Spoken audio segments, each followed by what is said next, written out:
That's what tonight's topic is, right? Those of you who read the email, that's the title. What's Chabad? What's the secret of Chabad's reach or impact? It's the second paragraph, thing Amidah. Which one? Chachma. No, I thought you were talking about Machaya Mesim, reviving the dead. Dead, right. Yeah. Bring back the dead. That's one way. It's one way to get congregants, Yes. At least they don't talk in shul, Okay.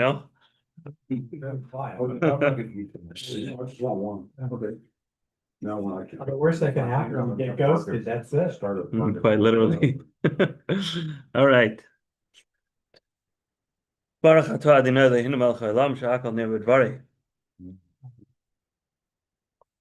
Okay. So let's get into it. This week's parsha is Parshas Re'eh, continuing Moshe's goodbye party, where he's saying farewell to the Jewish people. But today we're going to talk about chia seeds, or Rabbi Chia. You're gonna do that. I knew it. It was coming. It was coming. No, I knew it was coming. Spelled Chiya, or more accurately, Ches Yod Yod Aleph. So here I'll read from Gemara Ketubot, Tractate Ketubot, page 103b. Rabbi Chia said to Rabbi Chanina, I am determined to ensure that the Torah will never be forgotten by the Jewish people. I plant flax and process it into fibers from which I weave nets. With those nets, I trap deer, feed the meat to orphans, and prepare parchment from the hides. I write the 5 books of the Torah on the parchment and go to towns. And I go to town. No. And I go to towns where there are no teachers. There I teach 5 children each one book of the Torah to master. I also teach 6 children the 6 orders of the Mishnah, assigning each child 1 order to learn. So there's 60 tractates of the Mishnah, but there's 6 orders, like 6 categories of tractates. So each child basically has to memorize one of those 6. Isn't it a stupid question? Because I looked at it this morning. I like stupid questions because then I can feel smart when I answer them. Fair enough. Isn't the Mishnah based on the Torah? I mean, doesn't a person sort of have to know the Torah? Like we try to be somewhat familiar. Correct. Correct. To really get the Mishnah. But the idea over here is not that that people should exclusively learn their assigned book and nothing else. The point is they should gain mastery over that book. And so that's where this comes in, where you're telling people like, okay, your job is to memorize this book. Then I tell each of them, teach what you have learned to your friends. In this way, the entire Torah and Mishnah are spread throughout the community. It was about Rabbi Chia that Rabbi Yehuda Hanasi declared, how great are the deeds of Chia. Yes. You want soup? I'll get you soup in a minute, okay? You want to sit on my lap till I'm ready to get it for you? I'll get it. Okay. Steve's going to get it for you. But you might need to get ice. Half of a. Yeah, but it's going to need some ice. All right. It's every Wednesday. Fantastic. Remember, you don't do it. I does it. He does it. All right. So why do everything alone? Right? Why does everything have to fall on one person's shoulders? That was something that we need to understand about Rabbi Chia's conduct. Rabbi Chia, says the Rebbe, or Rabbi Chia the Great, Rabbi Chia Rabbah, as he was called, as the Jerusalem Talmud calls him, surely had many students, and his students had students of their own. Why then did he need to personally run to catch a deer, prepare the parchment, and write and teach the Torah to a 5-year-old child?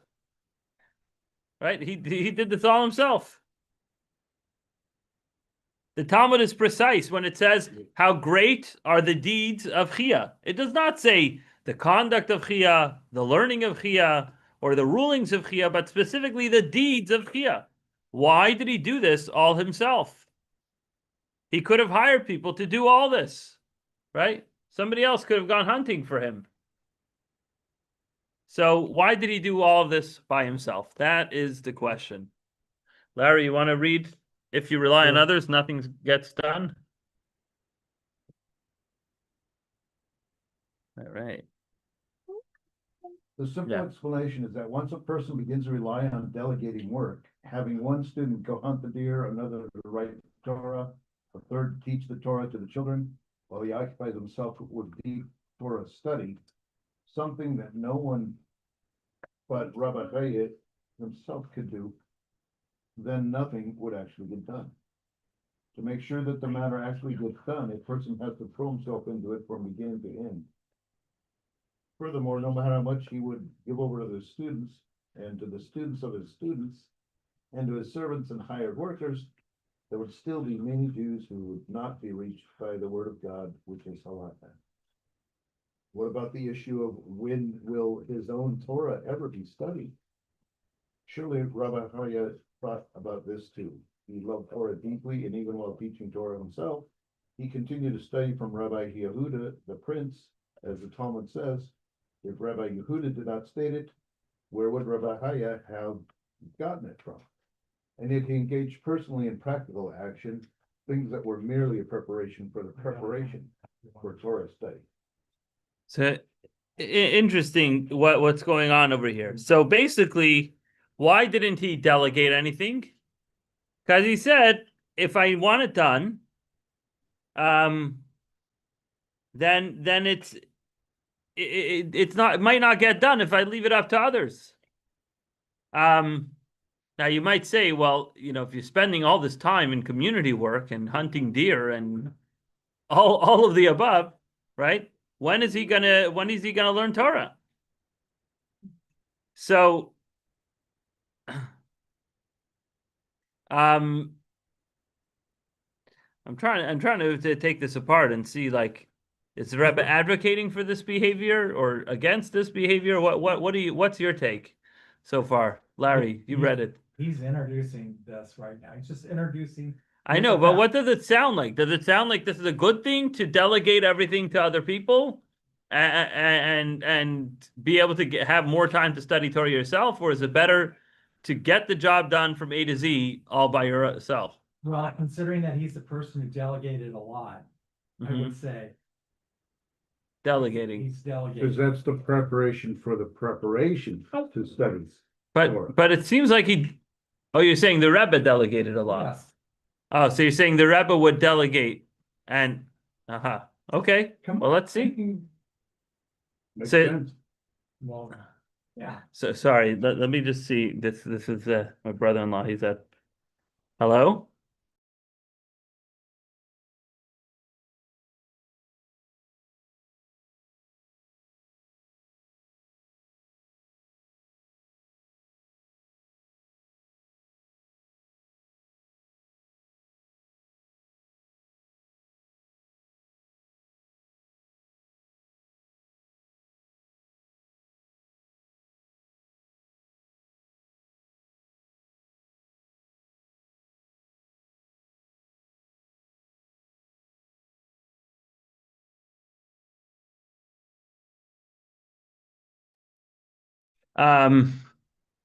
You just had to go fix the water heater and tighten it because otherwise, You have to strap it down. yeah, so Otherwise it won't count. exactly. So, also pressure valve. Anyways, back to the learning. Okay, I delegated that to him. We're talking about delegating, right? But also, if you delegate too much, sometimes the job might not get done, right? Or might not get them right. What? It might not be. It might not be done right. Exactly. Right. So here's what the Rebbe says, Keith, contemporary needs on page 3.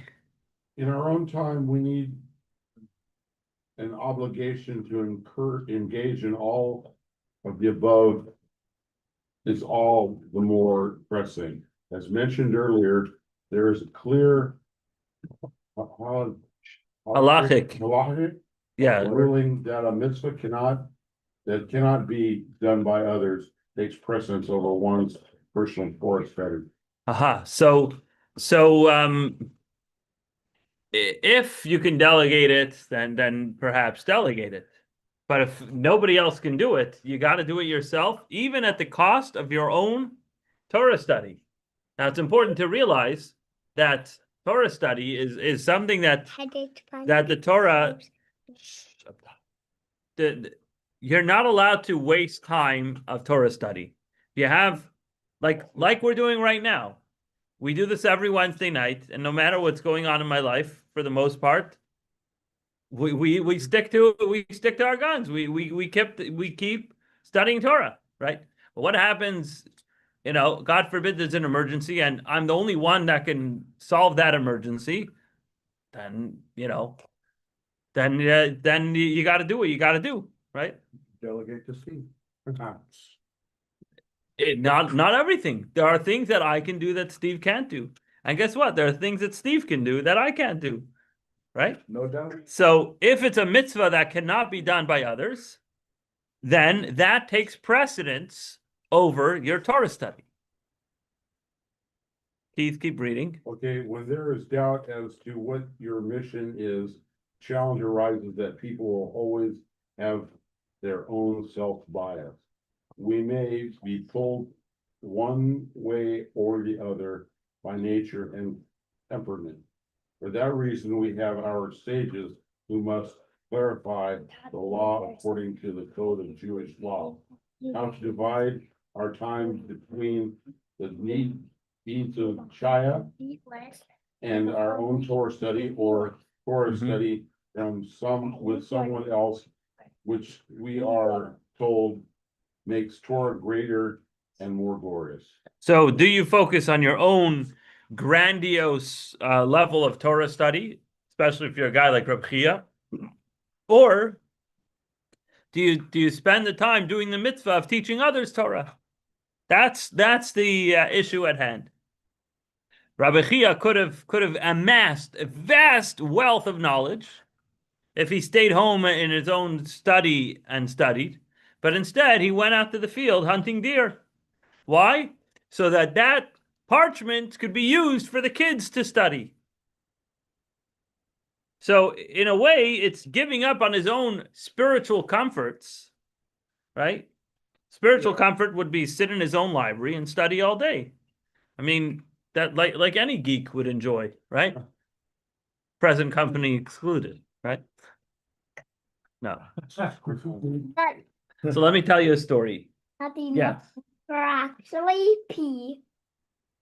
Like when you pee out of your penis. What's up, still? Okay.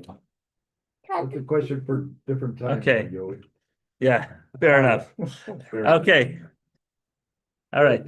Let's keep those words for the bathroom. All right. So let me tell you a story. Yo, you ready for a story? The story is called The House is on Fire. Now we're going to talk about fire. Ready? Tzvi Rottenberg studied at the yeshiva of Tomchei Tamimim in Lod. Lod is right near the airport, Tel Aviv airport. And he studied under the renowned Mashpia, the renowned mentor, which, by the way, was referenced over here because, what do you do if you have self-bias, right? So in, what year? It was like 40 years ago or 50 years ago, the Rebbe made a big campaign that everybody has to have their own mashpia, their own spiritual mentor, a personal spiritual life coach, in other words, to use today's vernacular, right? Why? Because we each have self-bias, right? Just like with exercise, you might say, well, I need to do this kind of reps, that kind of reps. I don't want to strain my back, So you have a professional fitness coach who tells you, no, yes, it's going to hurt, but this is actually good for you, right? So and then you're safe to stretch yourself and you're safe to work and make progress in a healthy and steady manner, right? Spiritually, it works the same way. If you want to progress in holiness in your relationship with God, most of us don't have two-way communication on a regular basis. The radio channels sometimes are a little fuzzy. And, of course you can study Torah and know exactly what the Torah wants you to do, but everybody grows on their own level spiritually. And when it comes to, should I take this on? Should I do this mitzvah? Should I insist on wearing tefillin every day? Should I start with weekly? Should I have my own? Should I borrow somebody else's? And these are questions that people need to figure out for themselves, depending on where they are in their own spiritual journey. And it's important to act in defense of our own self-bias, which is by having each our own spiritual mentor known as a mashpia. You're blocking me. You can sit on my lap, just don't block my face.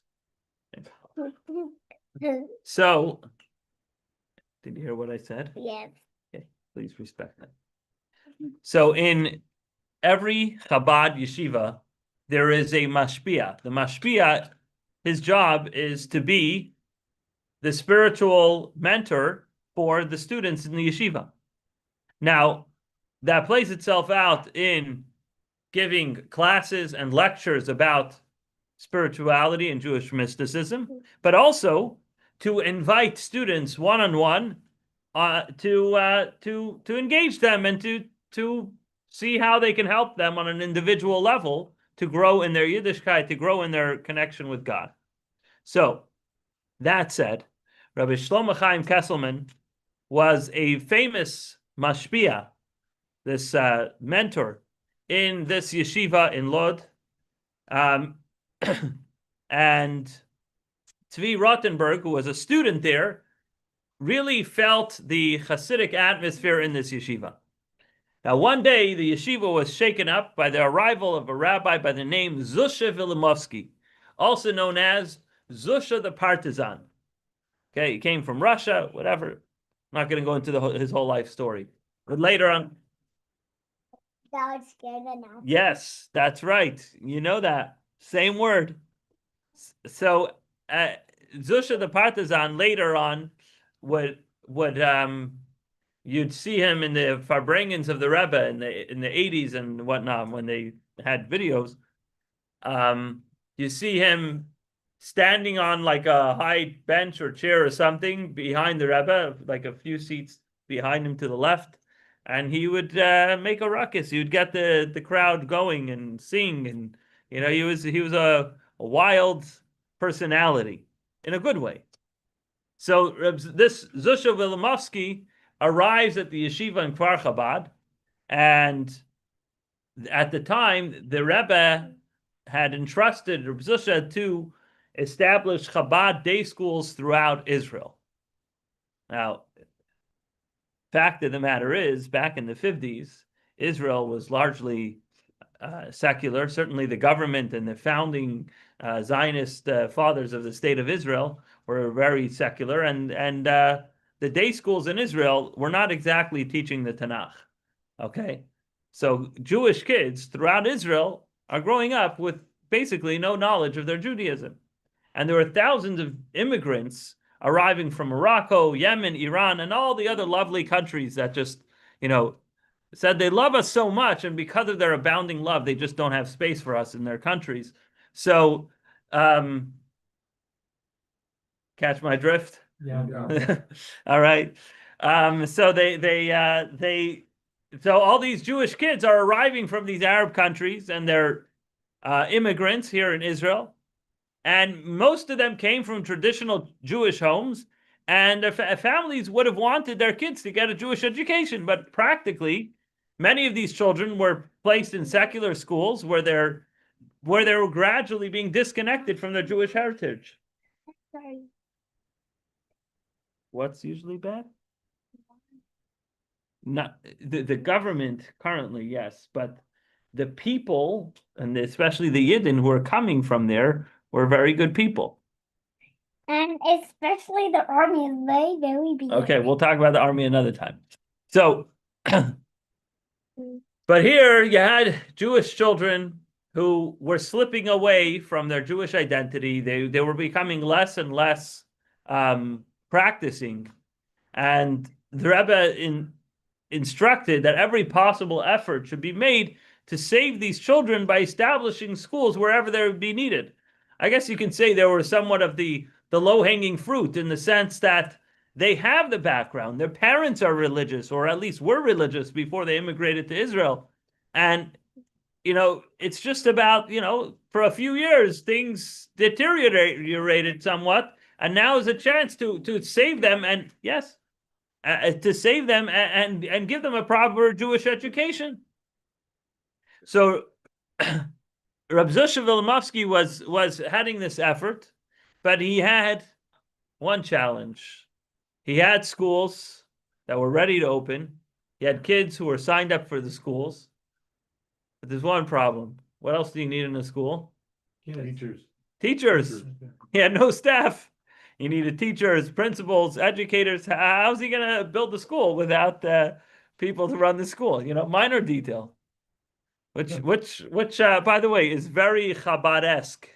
To plan and make a situation happen, and there's just one detail that's missing, and it always works itself out in the end. But that's just the way we roll. So what did he do? He comes to the yeshiva in Lod, where the older students were studying, and he knew that if he asked permission from the administration, they're not going to let their students go. So he quietly gathered a few of the students for a meeting, and he addressed them, and he said like this: how can you sit here peacefully studying Torah on your own while Jewish souls are waiting for you outside? There's children from Morocco, from Yemen, and other countries who don't know how to recite Shema Yisrael. Here in Israel, they don't know how to say, "Hear, O Israel." You got the pun? Yeah. And so here they are being sent to schools that are erasing any trace of Jewish practice from their lives. And you guys are sitting here studying Torah peacefully like everything's fine. The house is on fire. There's Jewish souls that are being lost. We have to go out and save them. After saying this to the students, they're like, they felt the fire, they felt the passion of Reb Zusha. And a few days later, Rabbi Shlomo Chaim Kesselman, the Mashpia, encountered Reb Zusha at the yeshiva, and he tells him, "Zusha, I beg you, please, don't take my students away from the yeshiva. You're quote unquote destroying my vineyard. I have this beautiful yeshiva where we're creating beautiful products, and you're taking it away."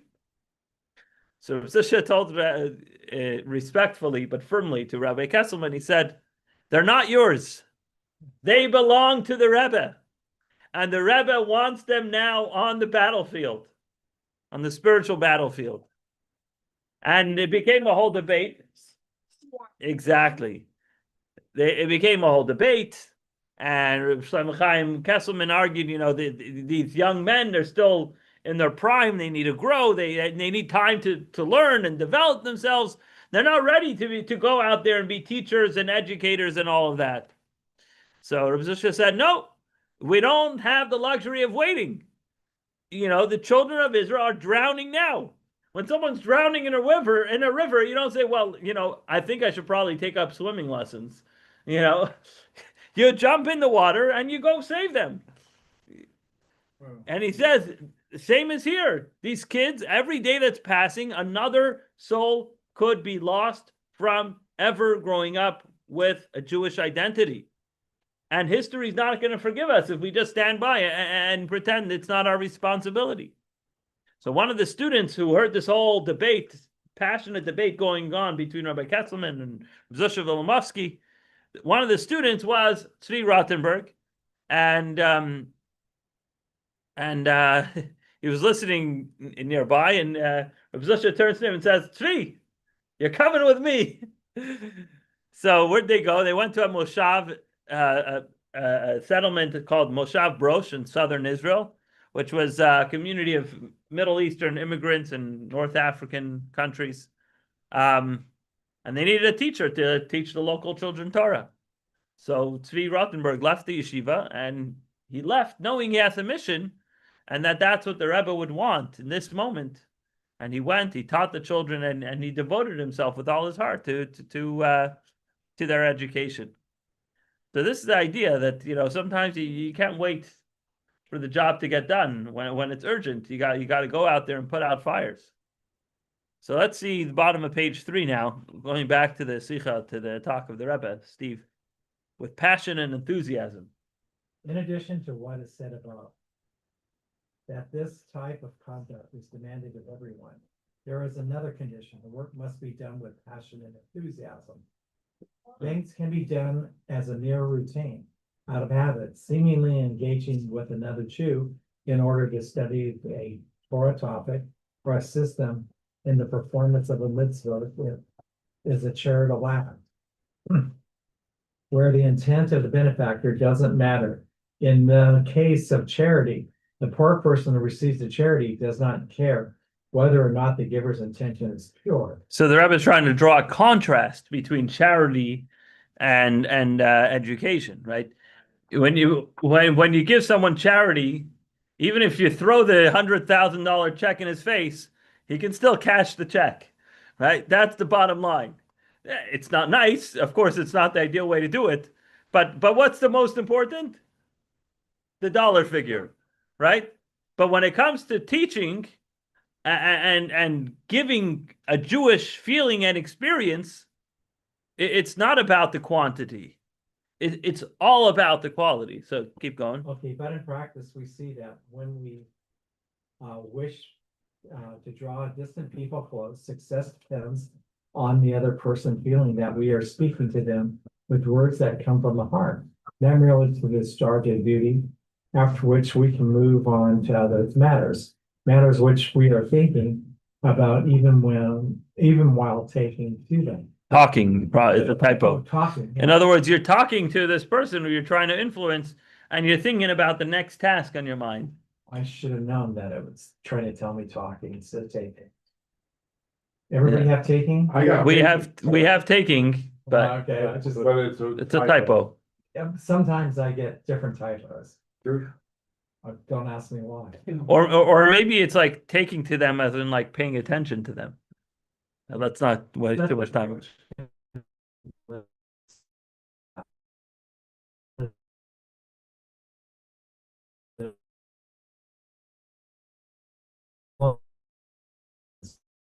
The first condition is that we should feel that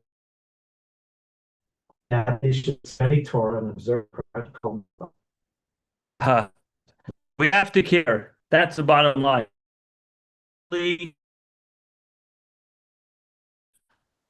That's what it. Yeah. Other story. Face turns red with her. He yells at her. What did you say? He turns to the visitor in his living room, and she freaks out, falls in her chair, and he says, "I know your name, and I know where you live. And I'm warning you, if you don't get out of here immediately, I'm going to come after you and I'm going to kill you." So this was a moment that happened in a small house in Beersheba, which became a turning point in the life of Mrs. Henny Carneal, who was a young educator who found herself helpless in a shocking, cruel situation. But more important than the threats she got was the student that was now at risk, who was sitting in the corner of the room while she was being yelled at. Who was yelling at her? Ah, you'll find out. Got to listen to the whole story. That was just the hook. And the student is just watching this abuse take place. Now, this story happened in 1975. At the time, Mrs. Henny Carneal and her husband, Rabbi Amos Carneal, of blessed memory, were living in Kfar Maimon, a town in Israel. They were Chabad Shluchim, and they were engaged in educational outreach. And she took a few months off from maternity leave after Hanukkah, and she was getting ready to return to her position as the at the educational campus near Nitivot. But her principal surprised her and gave her a very challenging assignment. What was her assignment? There was a special class that was established in a place called Moshav Tikuma for girls from severely disadvantaged homes, who had grown up in environments that were marked by crime, violence, poverty, all, South Central kind of, or whatever that would be of Israel. But they have problems there too, and they have kids from disadvantaged homes. Yes, Jewish kids, and she was assigned to take care of these girls. A lot of these girls were, in and out of jail and all this kind of stuff. So some of the stories that Miss Carneal heard were extremely horrifying. The obviously their educational level was subpar. Many of these girls didn't even know how to read or write. But certainly none of them were able to function in your stereotypical classroom. And she was told that at the beginning of the year, 2 teachers were assigned to this class, but none of them made it through the year. So this is your job now. What do you like that? You come back from maternity leave, you're like, okay, let me get back to my classroom. It's like, no, actually, we have a different job for you. And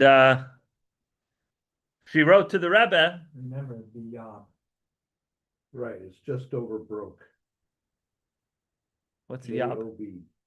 see, it's not a job. A job? A yob? It's a job. A yob. Stupid. Okay. Stupid. Okay, children. Uh, Back to the story.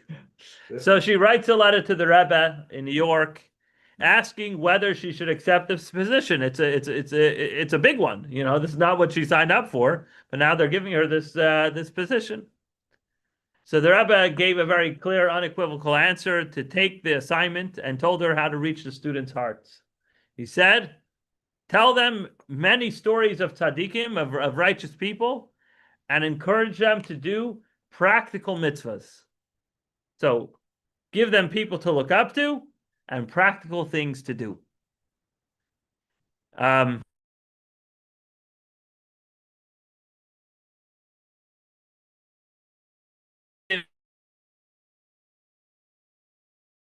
Words from the heart will enter the heart, right? If the words are coming just out of your throat, out of nowhere, with no meaning and feeling, then that's about as far as they're going to go into the other person. She got the message that if she genuinely loved her students, she'll have a good influence on them. She'll be able to open their hearts. Now, of course, it wasn't easy. She had to have a lot of patience and creativity and dedication. But slowly but surely, she started seeing some improvements, some fruits of her labor, as we say. So by the end of the school year, it was clearly recognizable that she had an impact on her students. And by her influence and her husband's influence, most of the girls chose to continue their education in religious Jewish schools. And that was all of them except for one student. Because this student, her mother was living, unfortunately, with an Arab man who refused to allow the girl to attend the Jewish school. And anytime they tried to convince I don't know if it was the dad or whoever, the Arab man, to allow the girl to go to a Jewish school, he refused. He was very controlling, very stubborn, and basically refused to allow her to get a Jewish education. And so Miss Carneal, caring deeply for her students, remember, it's coming from the heart. She really meant it. She had no choice but to go down to Beersheba and visit the family face to face and speak to the dad face to face. And she never thought this encounter would become so threatening. And that's what I started the story with, where the guy yells at her, I'll kill you if you don't leave my house. All because she was trying to convince him, when you let this poor girl get a Jewish education. She had never ever received a death threat like that. And the way he said it to her, I will, he meant every word of it. I mean, that blood was curling inside of him. She knew that that she had no choice but to leave this one be if she knows what's good for her. And so she left, didn't accomplish what she set out to accomplish. And she was distressed about it. So she wrote to the Rebbe describing everything that happened.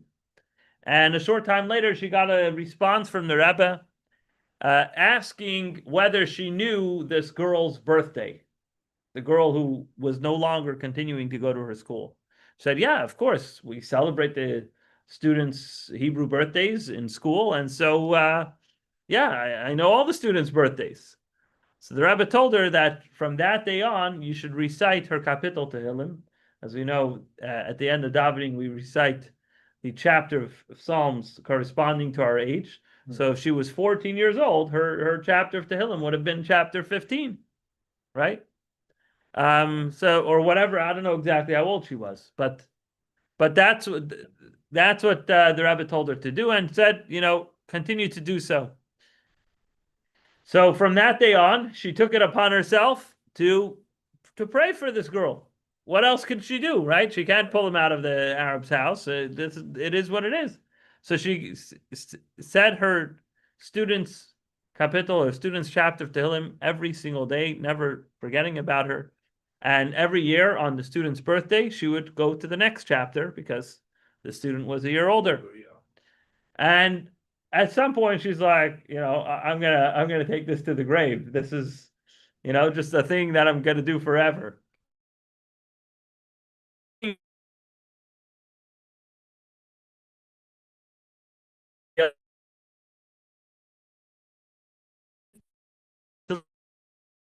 Chabad house in Zichron Yaakov, right before Shavuot. And in the middle of the program, a woman rushed to the front of the hall with a young girl who was maybe 10 years old or something. And she said, "Teacher, I have to speak with you. So Rabbi Carneal was like, hello, I'm in the middle of talking. I'm in the middle of giving a presentation. Come to me at the end and I'll be happy to talk to you." But this woman said, no. You're the husband of my teacher from that school, Tikuma, aren't you? He's like, yeah, who are you?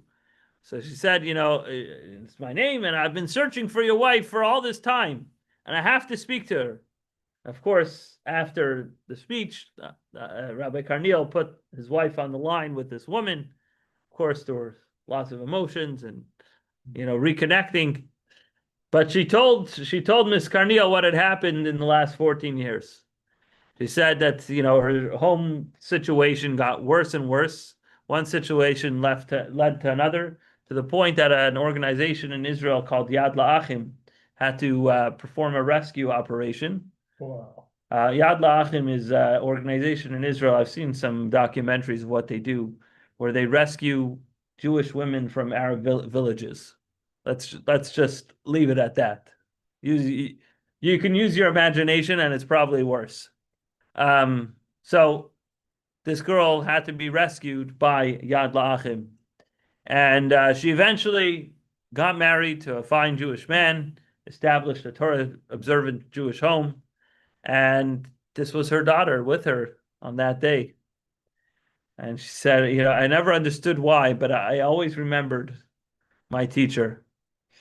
And so Mrs. Carneal tells the student, I want to share my side of the story. 14 years ago, I followed the Rebbe's instruction, and every single day I've been saying your chapter of Tehillim and praying for you. And I have no doubt that those prayers helped. So that's a perfect example of teaching in a way that you really care.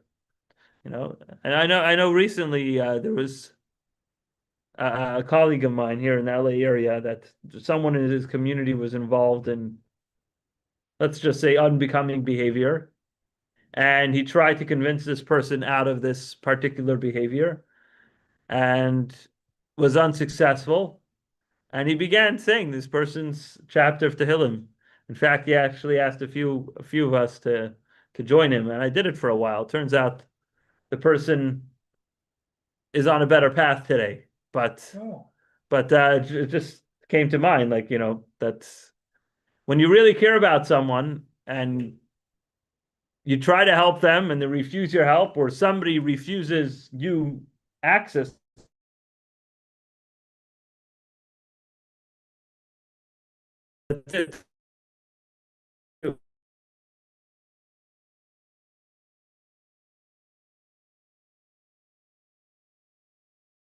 But again, it goes back to the idea of actually caring.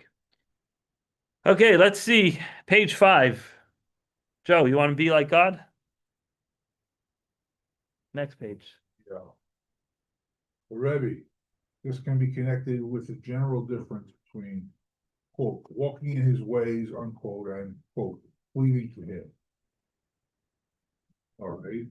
So the Torah tells us, keep the mitzvos, love God, and follow his ways. That you see in the next source, that's what the Rebbe is referring to.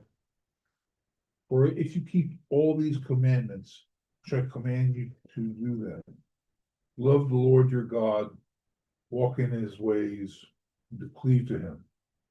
So what are his ways and what are cleaving to him? Like, is there a specific highway? Is there a certain type of masking tape? No, well, Rashi goes on to Okay, explain. well, go ahead. To walk in all his ways, just as God is merciful, so should you be merciful.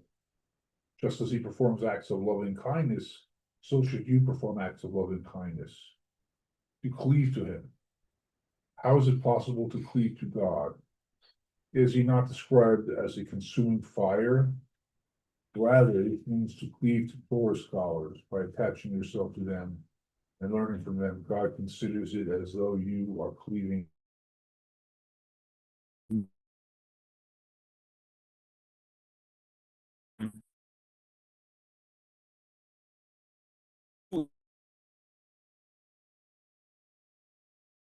You try to get as close to him as possible. Now, how do you do that? You know, there's certain individuals that you get close to them, you're gonna be in the right place.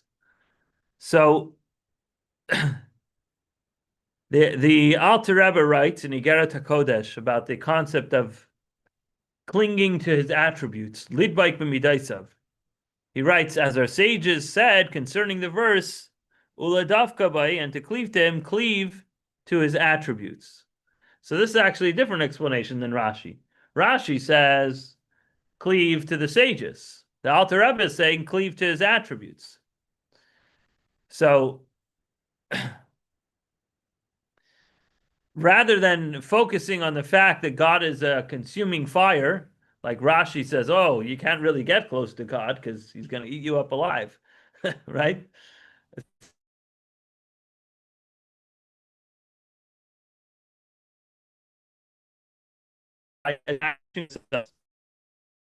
Them our own. He says this is very surprising because in the Talmud and teachings of our sages, we do not find such an interpretation that the verse "and to cleave to him" means cleaving to his attributes. This is the Rebbe asking on the Alter Rebbe. What is the source for the Alter Rebbe's interpretation? So if you look in classic traditional Jewish texts, it's understood the way Rashi explains it, that cleaving to God means cleave to the sages. But You mean being part of the sages, attach yourself. meaning associate yourself with the Rebbe, with the tzaddik, with the leader of the generation. Have a relationship with that figure. What? This has got a bunch of different meanings. Which word? Cleave. Cleave. Lidavik. Be attached to. Is that better? Yes, Attach yourself to. right. Right? You know, Okay. cleave's a horrible. Okay, fine. It's old English. It's Old English and it really means to have sex with, Okay. okay? And I've had, Okay, let's not talk about your life and okay. Uh, you've had attachments. Got it. no, it's like, what a stupid word you use. Okay, We fine. don't- We don't use that term. All right, fine. So our sages say that emulating God and his attributes, we learn from walking in his ways. And we imitate God by doing godly things like compassion, kindness, and goodness in our own lives. But the Alter Rebbe is saying that attaching yourself to God is mimic his attributes or attach yourself to his attributes. So let's see now, page 7, the way the Rebbe explains why Rashi says that attaching yourself to God means attaching yourself to the scholars and the sages, and why the Alter Rebbe says it means attach yourself to his attributes. Larry, go ahead. Two dimensions of cleaving to God's attributes, the source, the Rebbe. The explanation is as follows. The concept of cleaving, which appears several times in the Torah, is also stated in the Torah reading of Re'eh, cleave to him, quote unquote, cleave to him. Source 3, in Deuteronomy 13, verse 5, you shall follow the Lord your God, fear him, keep his commandments, heed his voice, worship him, and cleave to him. Commentary. Cleave to him, cleave to his ways, bestow kindness, bury the dead, visit the sick, just as God did.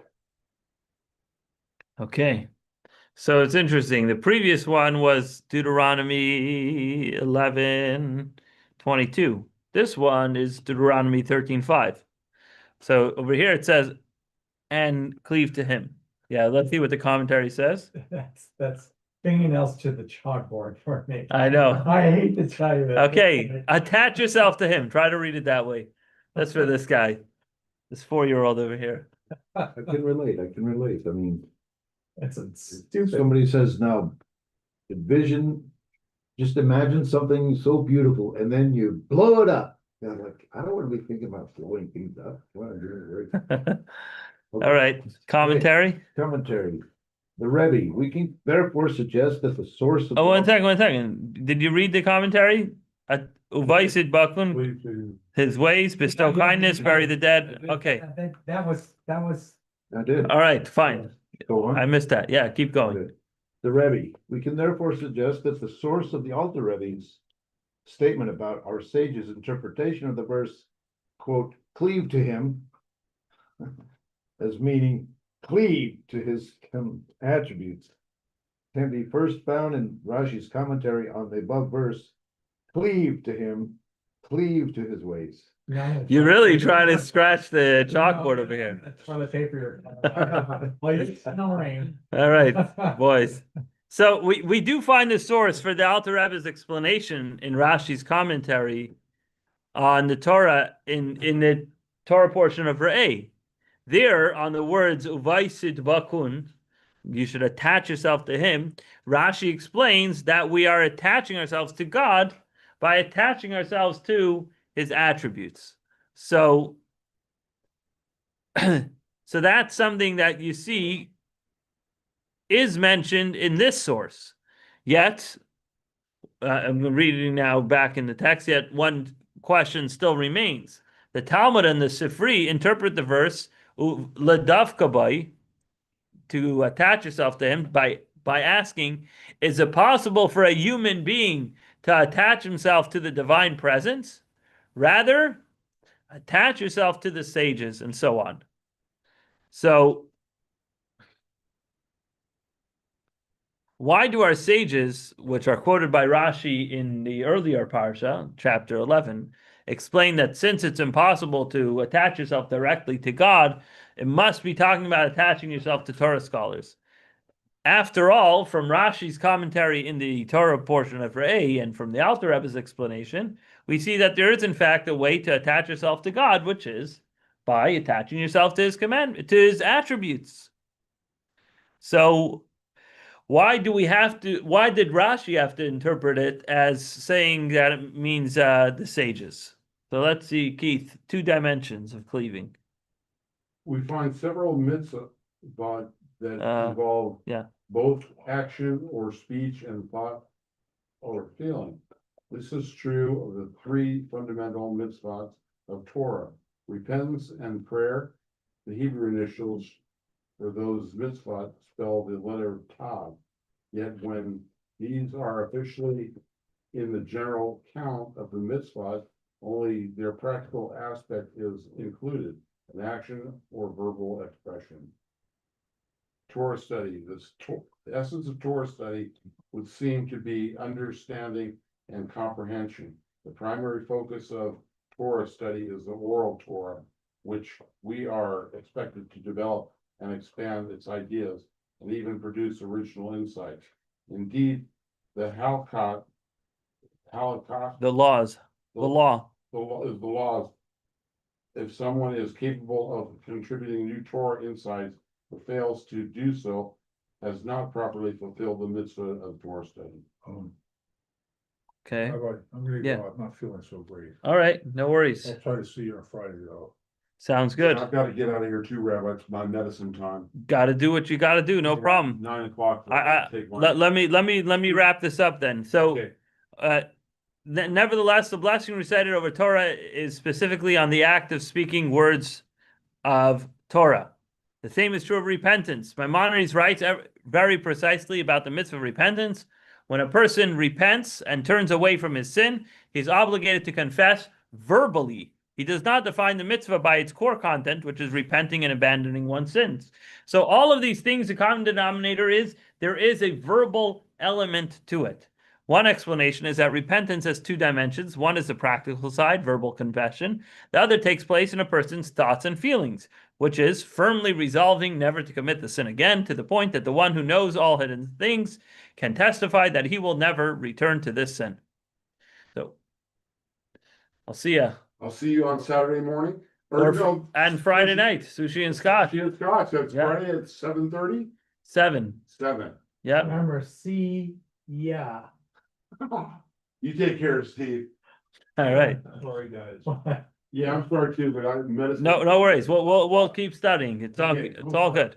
Hey, see you Friday night. So when repentance is officially listed in the mitzvah count, it is the practical aspect, the verbal confession that is counted. The Rambam writes, that a sinner should return from his path and he should confess. Specifically, the verbal confession is what matters. The same applies to prayer. Maimonides writes, the sages say, "Ezohi avodah shebalev." What's the service of the heart? This is prayer. But how do you fulfill the mitzvah of prayer? One must actually pray verbally. Prayer must certainly be offered with sincere intention, but which is why it's called the service of the heart. But as one of the Torah's positive commandments, the mitzvah, as listed in the mitzvah count, is verbal prayer. So you have to verbally say the words of prayer. You have to verbally recite the words of Torah. You have to verbally confess in the process of doing tshuva. You put your duties of the heart away. I was looking for the book. I have it on the piano. Oh, It gets moved around. it's moving around. I got it. So It's ready for a pun for that one, but I couldn't pun it because I didn't know where it was. okay. So while there's certainly a lot of inner depth and vitality to doing the mitzvah with oomph, however, you still need to do the practical element of it. So there's a story of do we have time for another story? Of course. Let's do another story of a shepherd who didn't know how to pray, and every day he would say, "Rabbeinu Shalom, Master of the universe, you know that if I had sheep and you had put them in my care, I would gladly watch over them. I charge everyone else for attending their flocks, but for you, I do it for free because I love you." And every day he would say this prayer: "God, for you, I do it for free." That was his expression of love to God every day. So one day, a big Talmud Chacham, Torah scholar, passes by. He hears this guy saying, "Like, what are you saying? That's not how you pray." The shepherd says, "Then how should I pray?" So he taught him the blessings. He taught him the Shema. He taught him the Amidah. He says, "This is how you pray. You don't say this stupidity that you're saying over there." Well, one second.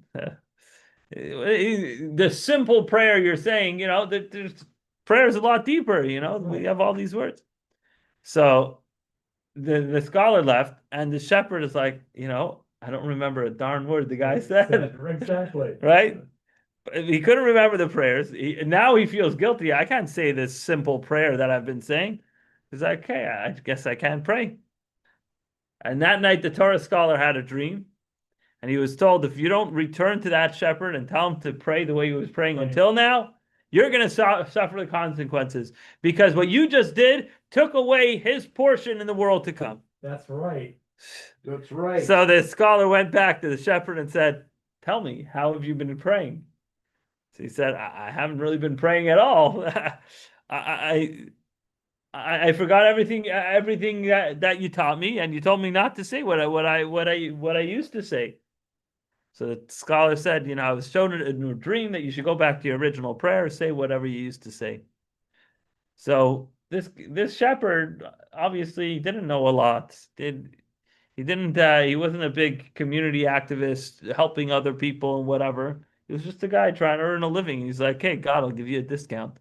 that was his thing, you know.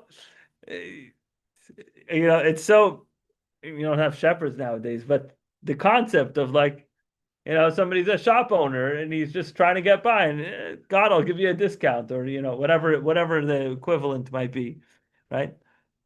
The point is, God desires what's going on in the heart, and we should always, do things sincerely. Now, technically, according to halacha, you have to actually pray certain words. But ultimately, the moral of this story is that the heart also matters very, very greatly. So yeah, you have to do the act of the mitzvah, but you have to do it with love and with passion. So back to what we're saying here on page 9, the same distinction applies to our case. Following Hashem's attributes has two dimensions. The first is walking in his ways, actually acting as God acts, by helping others and providing them with their needs, visiting the sick, etc., etc., etc. The second is cleaving to his attributes, performing those same acts out of a deep sense of attachment to the matter, right? God, I would watch your sheep for free because I love you, right? Here too, the aspect listed as a positive commandment of the Torah is walking in his ways, the practical deed, not the inner attachment to his attributes. So when we say v'halachta b'drachav, you should walk in his ways, it means to do the actual deeds of visiting the sick, of what's the other examples? Forgot. Mahu rachum afata rachum. Just like he's compassionate, you be compassionate. Just like he visited the sick, just like he forgot the other examples. Okay, however, although only the practical aspects of Torah study, repentance, and prayer are counted as formal mitzvot, their inner dimension is the primary core, is the primary one. The essence of Torah is understanding and comprehension. The essence of repentance is in the heart, and prayer is the service of the heart. The same is true of following God's attributes. Although the formal mitzvah includes only the practical aspect, just as God is called compassionate and gracious, so too should you be compassionate and gracious. We must realize that to succeed in this, we need to act with attributes.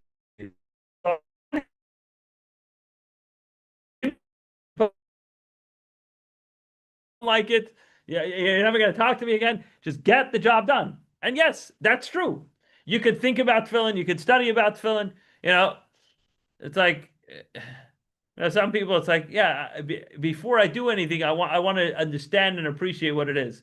Meanwhile, your arm and your head is missing tefillin, right? So you have to do it. Okay. But also, in Chabad, we believe that you have to know what you're doing and appreciate it. Okay, in Sephardi, they believe that you have to do rep tefillin at least once in your life. This is the That's Gemara. The minimum. Gemara That's- says that. Right, The okay. karkafta delay manach tefillin. It's a skull that didn't You put have- on tefillin. It's You like, have to, you have to yeah, not. you're It's like, a it's like being not circumcised. you're a bare skull. Okay. It's like, yeah, absolutely. Yes, it's not just a Sephardi thing. It's Oh, okay, a universal thing. gotta do it Yeah. once. Absolutely. So, so it's understandable that Torah, prayer, repentance, it need to have verbal, meaning practical elements to them. But obviously, the core of each of these is the in other words, from a legal perspective, there has to be a measurable act, right? Did you pray today? Yes or no? Well, your lips were sealed, so no, you didn't, right? You have to actually move your lips, or else you can't call that prayer. Well, I thought about God. I felt God. Great. But you didn't, legally speaking, definitively, you cannot say that you prayed if your lips weren't moving. Now, can you just do lip service and get away with that? Then you're also missing the point. So when we talk about emulating God or attaching yourself to God, there's doing certain acts which are godly, doing the godly acts, but then there's also doing it in a way that you're attached to God. You're doing it, God, I'll give you a discount because I love you. God, I'm going to put on tefillin today because I love you. Right? That's the point. God, I'm going to open my siddur and spend an hour with you because I love you.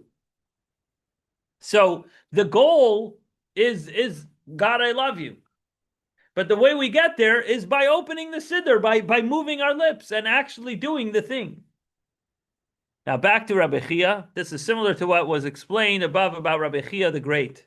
He was so passionately devoted to ensuring that Torah would not be forgotten from the Jewish people that he personally went out to catch deer, prepared the parchment himself, and personally wrote and taught the Torah, beginning with Chumash.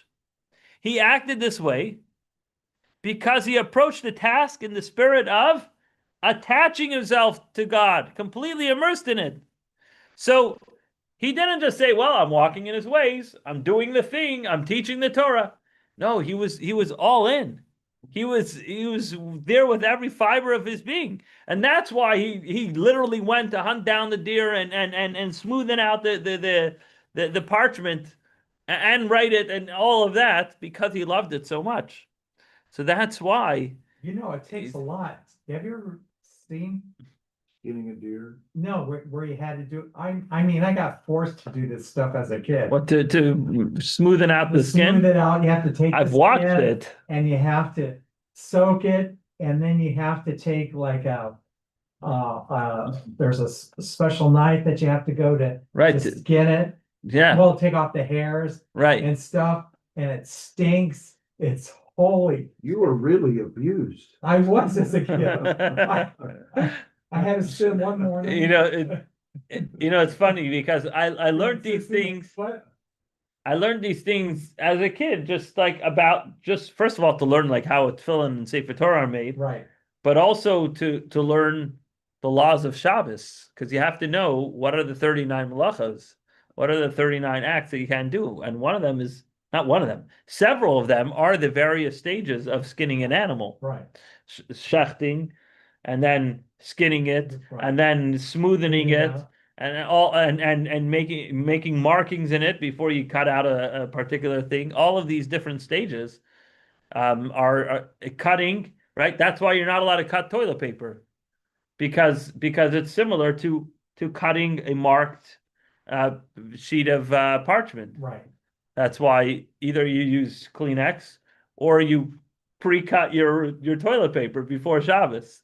Or I've seen the hack where they take the toilet paper roll and they just cut through one thing, Right. and there you go. You have cut toilet paper. If you don't do that before Shabbos, then you can tear it and deliberately like kind of squeeze it together and tear it not on the perforated Okay, yeah, pre-cut off thing. the Yeah. preparation. So again, but that goes back to, making hides from an animal. Anyway, That is the worst. Doing the hides. I mean, that smell, I could still smell that smell. that's why a Kohen is not allowed to bless the congregation if he works in the tannery. Oh my God, it's horrible. Can you imagine? He'll chase people out of shul. It is, it's just disgusting. And then you have to bleach it and all kinds of stuff and Right. then when you're doing for the tefillin, they take it off the back right here. And then what they do is you put it in a mold and you pop it. You have to make it wet and you pop it, so that you have the four Corners. no, the four pockets. And then Oh, You know, you take it and you Oh, bang right. it, and then you have to cut, then you sit, and then when you let it sit there, then the next day you come back, soak it, boil it, and it stinks, right, you're doing it, and you have to pop it again. And it's like, oh, these guys who do this work, it's like, A batemacher. oh my Yeah. gosh. The It is. people who make the actual filling boxes. And then they take a big, huge press, you know, when they're ready to do it, and then they get it so it's just right, and An bang, exact square. it makes Right. it exact, you know, depending on the size and stuff. Right. And then I get another thing to get the shins on. Right. Because they don't stick it on, they just press it down so that the shin sticks out. You have, It's all one piece. you have to see it. You know, It sounds like. my Uncle Jack, amazing. whenever it was like, whenever he was there in Israel, it was like, oh, what's he gonna make me do this time? It was like, it was. you But know, it's a life-changing experience, I think. As a Jew, it's like to see and know like what your everyday life, how these things are made. All It's the like, way from beginning to. yeah, See, final I, product. because I'd rather go there and throw from stones at cow to softballs. human, You know, that was more fun than anything. or should I say from mood to Jew? That's good, I like that one. Yeah. All right, let's wrap this up. So Rabbi Chia was given the praise of how great are the deeds of Rabbi Chia because he didn't just study Torah, he didn't just do that, but he did all of these tasks along the way. Applied wisdom, says the Rebbe, this applies to every teaching in the Torah, even those that describe the lives of the great figures of the Jewish people. The Medrash says that every Jew is obligated to ask, Masai, Yagiu Masai, when will my deeds reach the level of the deeds of Abraham, Isaac, and Jacob? Of course, that means all of our leaders and heroes of history.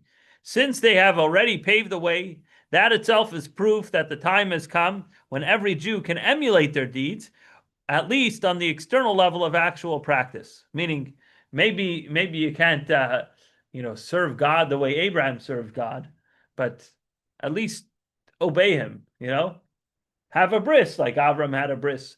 Daven mincha like Yitzchak daven mincha. Maybe your mincha is not quite like Yitzchak's mincha, but at least in practice, do the same things. To perform those deeds properly, however, our words must come from the heart. It must be evident that we genuinely care. Then, as water reflects a face, so one heart reflects another. Or as the saying goes in modern terms, the face you show to the water is the face you see, right? When the other person senses that our words truly come from our heart, because the matter affects us deeply, they penetrate that person's own heart. As a result, they begin to study Torah and observe mitzvos with joy, gladness, and enthusiasm. This is how we build the army of God, which will soon be victorious in God's battle, as Yohi said earlier, through the coming of the righteous Mashiach. Right? And Yohi's obsessed with armies. Why? Because he wants to bring Mashiach.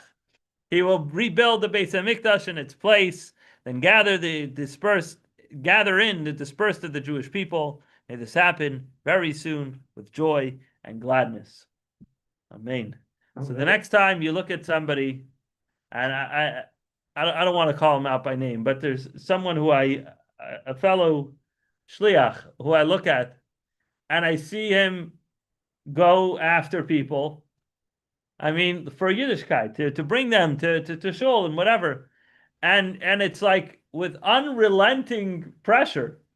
And I'm like, don't people get annoyed? Like it gets annoying at some point, or at least maybe I'm self-conscious and I'm afraid of getting other people annoyed. But this person has no problem. And why is that?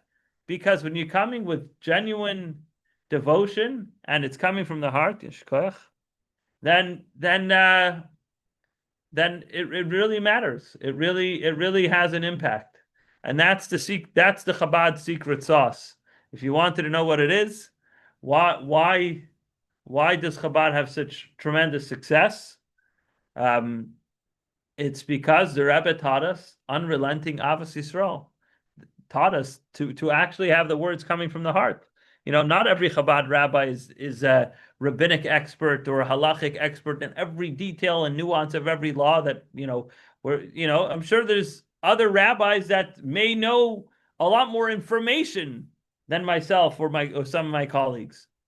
But the key to the Chabad secret sauce is that it comes from the heart, as we saw with some of the stories today.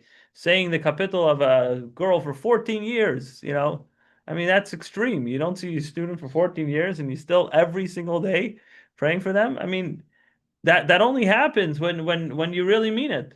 Or Zusha Vilmovsky pulling students away from the yeshiva and getting into a fight with the mashpia because why? There's a fire burning. There's kids who need a Jewish education. Well, what are you gonna sit back on your laurels and study Torah all day while these kids are being eaten up by assimilation? You can't do that. We got to act, and we have to mean it. We have to care. That's the bottom line. L'chaim, l'chaim. The Yemenites already had the infrastructure during the 50s. Maybe not all of them were in part of that infrastructure. See, watch becoming Yemenite, it's still on the floor. I just want to say since you brought out the l'chaim,